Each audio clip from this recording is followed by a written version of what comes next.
Seorang pekerja proyek tertimbun galian di bypass Ide Bagus Mantre, Simpang 4, Patolan, Desa Pring, Kecamatan Blabatuh, Gianyar, Kamis 30 September.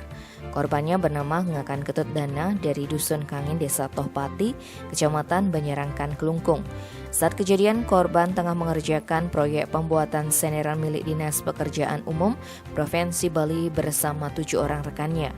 Informasi yang dihimpun di lapangan menyebutkan peristiwa itu bermula ketika korban sedang menggali pondasi proyek senderan milik Dinas Pekerjaan Umum Provinsi Bali sekitar pukul 8:30 WITA. Tiba-tiba senderan beton yang berada di samping tempat korban menggali runtuh dan menimpa korban dari pinggang ke bawah. Diduga senderan beton itu runtuh akibat akar tanaman yang selama ini menahan senderan bergeser karena dilakukan penggalian.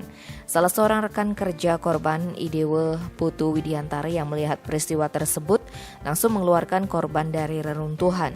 Lalu dilarikan ke Rumah Sakit Kasih Ibu Sabe untuk mendapatkan pertolongan medis.